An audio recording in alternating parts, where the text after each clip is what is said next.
ਜਦੋਂ ਹਕਾਇਕ ਸਾਹਮਣੇ ਨਾ ਹੋਣ ਤਾਂ ਫਿਰ ਖੌਫ ਵੇਚਿਆ ਜਾਂਦਾ ਹੈ। ਅੰਦਰ ਦੀ ਜ਼ਮੀਨ ਤੰਗ ਹੋਣ ਲੱਗ ਜਾਵੇ ਤਾਂ ਫਿਰ ਬਾਹਰਲਾ ਦੁਸ਼ਮਣ ਤਰਾਸ਼ਿਆ ਜਾਂਦਾ ਹੈ। ਇੱਕ ਪੂਰੀ ਰਿਆਸਤ ਨੂੰ ਚੰਦ ਮੁਹਿੰਮ ਜੁਮਲਿਆਂ ਤੇ ਸੁਣੀਆਂ ਸੁਣਾਈਆਂ ਗੱਲਾਂ ਦੇ ਉੱਤੇ ਔਰ ਮਜ਼ਹਬੀ ਇਸਲਾਹਾਤ ਦੇ ਸਹਾਰੇ ਕਠਹਿਰੇ ਵਿੱਚ ਖੜਾ ਕਰਨਾ ਦਰਅਸਲ ਤਜਿਆ ਨਹੀਂ ਹੁੰਦਾ, ਇੱਕ ਜ਼ਿਹਨੀ ਦਹਿਸ਼ਤਗਰਦੀ ਔਰ ਇਹ ਆਵਾਮ ਨੂੰ ਸੋਚਣ ਤੋਂ ਰੋਕਣ ਦਾ ਤਰੀਕਾ ਹੈ। ਕਿਉਂਕਿ ਅਗਰ ਆਵਾਮ ਨੇ ਪੁੱਛ ਲਿਆ ਕਿ ਸਬੂਤ ਕਿੱਥੇ ਹੈ, ਇਹ ਦਾਵਾ ਤੁਸੀਂ ਕਿਸ ਬੁਨਿਆਦ ਤੇ ਕਰਦੇ ਪਏ ਤਾਂ ਜਿਹੜਾ ਸਾਰਾ ਦਾ ਸਾਰਾ ਬਿਆਨੀਆ ਹੈ ਨਾ ਉਹ ਚੰਦ ਲਮਹਿਆਂ ਦੇ ਵਿੱਚ ਬਿਖਰ ਜਾਏਗਾ। ਮਕਸਦ ਇਹਦਾ ਸਿਰਫ ਸਾਫ਼-ਸਾਫ਼ ਹੁੰਦਾ ਹੈ, ਲੋਕਾਂ ਨੂੰ ਭੜਕਾਉਣ। ਕਿਉਂਕਿ ਜਦੋਂ ਅਕਲ ਖਾਮੋਸ਼ ਹੋ ਜਾਵੇ ਤਾਂ ਗੁੱਸਾ ਬੋਲਣ ਲੱਗ ਪੈਂਦਾ ਔਰ ਫਿਰ ਨਾ ਸਬੂਤ ਦਰਕਾਰ ਹੁੰਦੇ ਹੈ ਔਰ ਨਾ ਹੀ ਕੋਈ ਦਲੀਲ। ਇਹੀ ਉਹ ਮੁਕਾਮ ਹੁੰਦਾ ਹੈ ਜਿੱਥੇ ਬਿਆਨੀਆ ਸਭ ਤੋਂ ਜ਼ਿਆਦਾ ਜ਼ਹਿਰੀਲਾ ਹੋ ਜਾਂਦਾ ਹੈ। ਜਾ ਕੇ ਪੁੱਛੋ ਆਪਣੇ ਮੋਦੀ ਸਰਕਾਰ ਨੂੰ ਕਿ ਉਹਨਾਂ ਨੇ ਟਰੰਪ ਦੇ ਅੱਗੇ ਲੰਮਿਆਂ ਪੈ ਕੇ ਕੀ ਮਨਜ਼ੂਰ ਕਰਕੇ ਆਇਆ ਹੈ। ਮਾੜਾ ਜਿਹਾ ਕੋਈ ਹੱਥ ਕੀ ਮਿਲਾ ਲੈਂਦਾ ਤੇ ਸਮਝਦਾ ਕਿ ਜੀ ਉਹਨੇ ਸਾਨੂੰ ਜੱਫੀ ਪਾ ਲਈ। ਸੋਸ਼ਲ ਮੀਡੀਆ ਦੇ ਉੱਤੇ ਝੂਠੇ ਕਿਸਮ ਦੇ ਨਾਮ ਬਣਾ ਕੇ ਪਾਕਿਸਤਾਨ ਦੇ ਵਿੱਚ ਇੱਕ ਇੰਤਸ਼ਾਰ ਫੈਲਾਉਣ ਦੀ ਕੋਸ਼ਿਸ਼ ਕੀਤੀ ਜਾਂਦੀ ਹੈ। ਇਹਦੇ ਪਿੱਛੇ ਜਿਹੜਾ ਮੁਨਜ਼ਮ ਨੈਟਵਰਕ ਹੈ, ਪੂਰੀ ਦੁਨੀਆ ਨੂੰ ਇਸ ਚੀਜ਼ ਦਾ ਪਤਾ ਹੈ ਕਿ ਇਹਦੇ ਪਿੱਛੇ ਕੌਣ ਹੈ।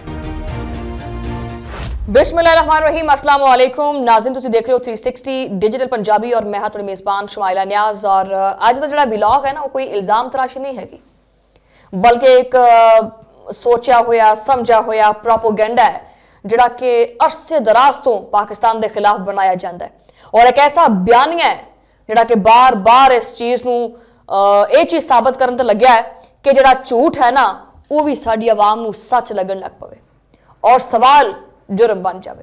और जो सबूत ना होण तां फिर शोर पैदा किया जाता है। जो हकाइक सामने ना होण तां फिर खौफ वेचिया जाता है।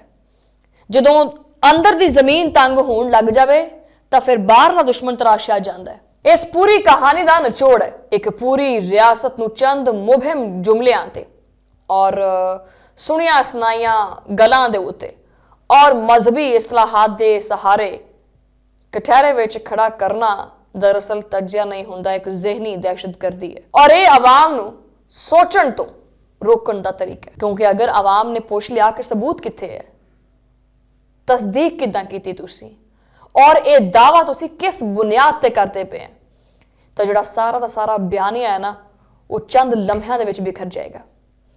इस वास्ते सवाल की इजाजत नहीं हैगी, सिर्फ फैसला सुनाया जाता है। मजहब नूं इस खेल दे विच जिहड़ा ना वो सब तो ज़्यादा खतरनाक हथियार के तौर पर इस्तेमाल किया जाता है और मजहब नूं बड़ी छेती टारगेट किया जाता है। चंद अल्फाज जिहड़े ने वो इस नीयत के उत्ते उछाले जाते हैं कि पूरा का पूरा मंजरनामा जिहड़ा है ना वो एक खास किस्म की मुकद्दस किस्म की जंग में बदल जाए। मकसद ये नहीं है कि हकीकत समझी जाए, मकसद इहदा सिर्फ साफ साफ होंदा है जज्बात नूं भड़काउणा, लोकां नूं भड़काउणा। क्योंकि जो अकल खामोश हो जाए तो गुस्सा बोलन लग पैंदा है और फिर ना सबूत दरकार हुंदे है और ना ही कोई दलील। यही वो मुकाम हुंदा है जिथे बयानिया सब तो ज्यादा जहरीला हो जाता है। अच्छा, बहरहाल ये भी एक हकीकत है कि जो अंदरूनी मसाइल जिहड़े ने वो काबू तो बाहर हो जाण, जो साडे अंदर दे हालात जिहड़े ने ना उन्हां दे खराब हो जाण तां फिर बाहरले जिहड़े ने उन्हां नूं बैरूनी खतरात दे तौर ते मजीद वधा चढ़ा के पेश किया जाता है। माशी दबाव, समाजी तकसीम और सियासी बेयकीनी, अवामी गुस्सा, ये सारा कुछ जिहड़ा ना इस शोर दे विच दबाउण दी कोशिश की जाती है ताकि लोकां नूं जिहड़ा ना वो ये चीज़ बावर कराई जाए, ठीक है, कि असल खतरा सरहद पार तो है। यानी ये सारा जो तुहानूं गल कीती है ये इंडियन नैरेटिव है जिहड़ा बिल्ड किया जाता है भारत दे विच आपदी आवाम नूं बेवकूफ बनाउण वास्ते, ताकि आपदे आसे पासे जिहड़े मसाइल ने उन्हां दे उत्ते जिहड़ी नज़र है वो आवाम दी ना होवे। एक नवा पैकेज तैयार करके बेचा जाता है। जाके पूछो अपने मोदी सरकार नूं कि उन्होंने ट्रंप दे अगे लम्मिया पै के की मंजूर करके आया है जिसनूं तुसीं अपनी सफारती कामयाबी करार देने। सफारतकारी नूं भी इसी बयानिए दी नज़र किया जाता है। माड़ा जिहा कोई हथ की मिला लैंदा ते समझदा कि जी उन्हें सानूं जफ्फी पा ली है। गैर मामूली कामयाबी नूं बहुत वड्डी कामयाबी बना के पेश करते हैं, मतलब एक तस्वीर का ये रुख ही बदल देंदे है। हकीकत यह है कि आलमी सियासत जिहड़ी है ना वो इस तरह बिल्कुल नहीं चलती। हर मुल्क नूं आपदे मफादात बड़े अजीज होंदे हैं और अगर वाकई आलमी ताईद हासिल होंदी तो इंसानी हकूक, मुतनाज़ा खिते और रियासती पॉलिसियों के उत्ते मुसलसल सवाल जिंदा ना रहिंदे जिहड़े हजे तक जिंदा ने।